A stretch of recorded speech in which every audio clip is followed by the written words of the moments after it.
Right, hello everyone. This is my reaction to the Fulham vs Cardiff City game that happened today at Craven Cottage.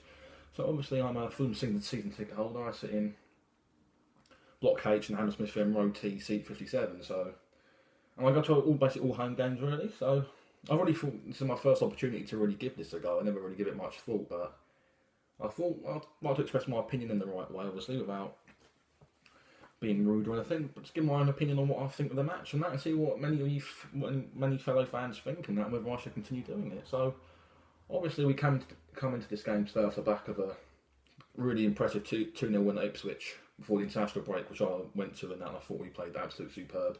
We played a very informed Ipswich side off the park really, with Rory Fonte obviously grabbing his first goal for the club, and obviously him, Kenny, Cabano and Ojo, four of the players who I thought played really well, were obviously injured for this game, which did worry me a bit. But obviously, looking at the lineup, we played two defensive midfielders today, Ibrahim Cisse and Kevin McDonald, which I felt was right, because coming in against Neil Warnock's side with a big midfield three of Joe Rawls, Aaron Gunnarsson and Damore as well, I thought, you know, you're going to have to match up with two midfielders who are not scared to put themselves about and win physical duels in the middle of the park, and obviously win the battle in the midfield, to then allow obviously the rest of the team to go on. Obviously he played Johansson further forward, and we also saw new signing Mollo play, I think, on the right side of the attacking front three today.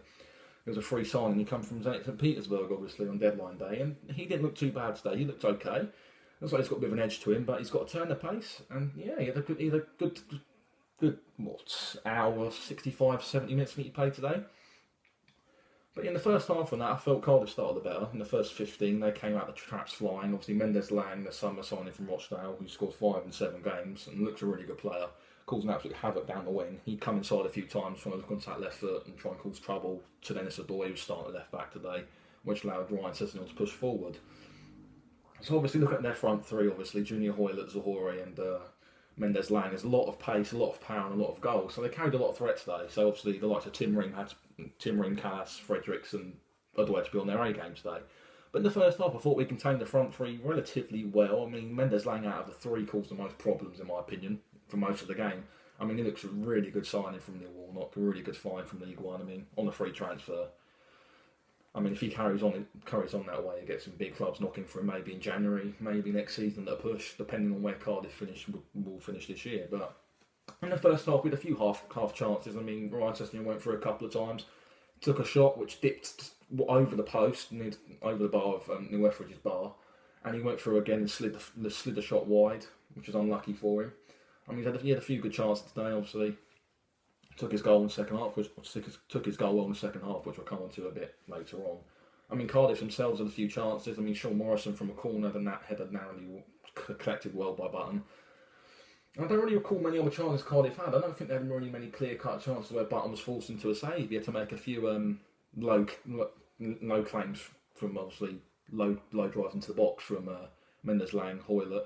I mean, we contained Kenneth Zohore well. I mean, from what Cardiff fans say of him, they rate him really well. And I mean, there's rumours that Hull and Brighton were going to try and launch 10 million bids for him in summer transfer to try and bring that goal scoring creativity to their clubs.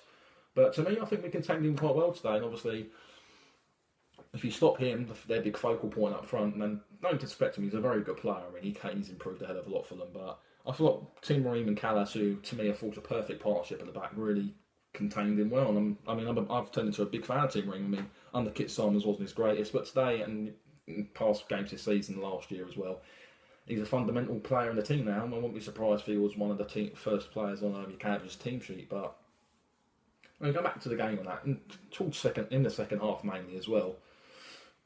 Well, talking in the first half really actually, Mono got booked for a rather silly engagement of words with Joe Bennett, I mean. But obviously, where I'm sitting now, I couldn't really see what was going on, and I saw Kevin Blackwell, Warnock's assistant, pick up the ball, and then the referee was obviously talking to his official. To me, referee Tony Harrington, an absolute stinker of a game to me. I think he lost control of the game completely within the first 10 minutes. He didn't have a clue what was going on. The linesmen were quite poor today, with the ball going out a few times and allowing play on from where I could see. But I thought the ref on the whole had a very bad game. I mean, he was dishing out the class of Fulham players, and then I'm not going to slag off the referee completely, but there's a few rough tackles going from Cardiff as well. I mean, Bamba putting one on McDonald down the corner flag in the first half, and this was rather a silly tackle, or he shouldn't really have to be going to ground there at all. and the referee waved it away. I mean, from where I'm sitting, I don't know if he claimed the ball, but to me, it looked like quite a cynical tackle. And to be fair to Fulham, they did put themselves about as well. We put a few rough tackles, put a few fair tackles, I'd say, in. Nothing too aggressive. And I think on the whole, from both sides, I think the referee just lost complete control of the game. He just didn't have a clue what was going on, and to me, the fixture seemed too big for him. And rightfully so, both sets of fans, arguably our fans, were very angry with that because we had terrible refs down at Fulham for the past year, 2 years now. And I mean, these refs in this division are very poor. But that's not the point, that'll be for another time. But anyway, going to the second half and that, we came into the second half and we played the better of the two teams, really. I thought we improved from what we was in the first half. We dominated. I thought we really turned up second half and really put Cardiff on the back foot, really, against a team who've probably not come up against a side who's probably gave them a real game. I mean, they swept Aston Villa quite comfortably. Okay, they went to Wolves and 1-2-1 there, but obviously you can't really tell how that game went. But yeah, I felt we really put them on the back burner, and there was a few chances. Aite hit the post with a deflected shot in the second half. Obviously, Molo came off. Oh no, I mean, Ibrahim Cisse, sorry, we'll come to Molo in a minute, but Ibrahim Cisse came off early in the second half, and to me, he had a bit of a sloppy game, really. He gave the ball away cheaply, a few fouls, but to me, I think he was right to start for physicality reasons. But when Norwood come on, and I'm not his biggest fan, but he sprayed the ball around quite nicely. He's got a nice pass on him, and he had a near shot when he had an unlucky chance, really. Short corner from Johansson, which he fired over the bar. But on the whole, he had a good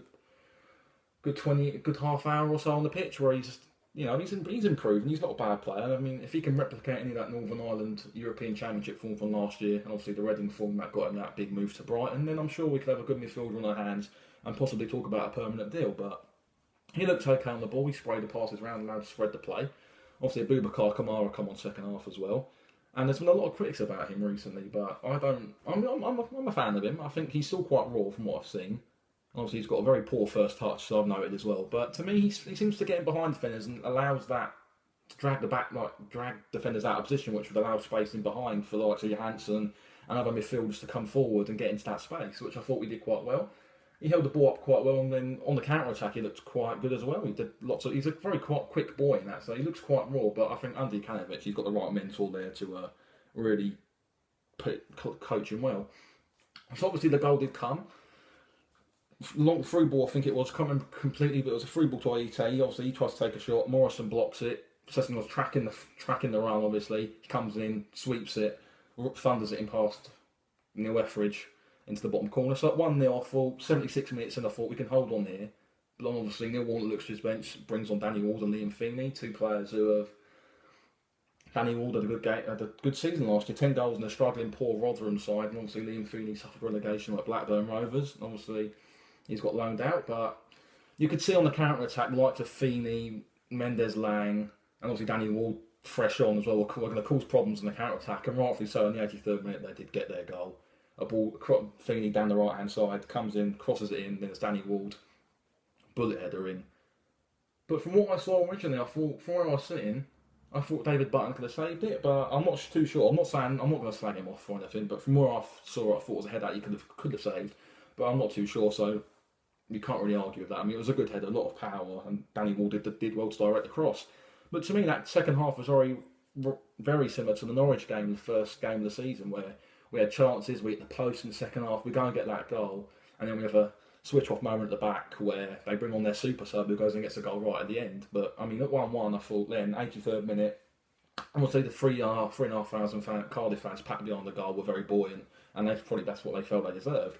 But even at 1-0, I thought the referee was quite harsh booking David Button for time wasting, because even at 0-0, Sean Morrison for Cardiff and a couple of other Cardiff players were doing that at 0-0, probably because they were maybe slightly worried that they might lose their unbeaten 100% record. But I thought it was wrong for the referee to book Button but not book other players from Cardiff for time wasting as well, which I felt was quite harsh. But obviously, the referee a stinker. But even still, we had chances towards the end of the game to maybe win the game. Half chances at least, a few set pieces, but nothing really clear cut in my opinion. And yeah, rightfully, I don't know.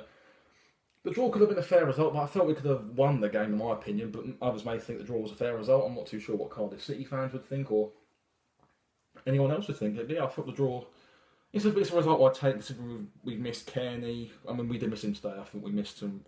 His quality through passes and his attacking flair, and Cabano on the wing who's really improved, and also Ojo. So we've missed them three. And I mean, look at the Lukanovic's words after the game, Cabana may be back for Wednesday night against Hull. Kearney and Mojo, it might be too early for them, but looking at Hull, they got beat 5-0 by Derby on Friday night, and they looked poor. I watched that game. But I think they're... So obviously, my camera cut was a bit of a shame, but obviously, going back to what I was saying about the whole game, obviously, Leonard Slutsky's side will not play as bad as that against Derby when they got beat 5-0. So without Kearney again, as Lukanovich did say in his press conference, that Kearney and Shea Ojo won't be fit, but Cabana may play. But I mean, on the whole, we have to see about Wednesday and look forward to that now. Obviously, so today was I think on the whole, fair result. As I said, I thought we could have won the game, but we look forward to Wednesday now, and hopefully look to get our first home win of the season. So hopefully we keep the faith, and yeah, come on you Whites. Yeah, thank you.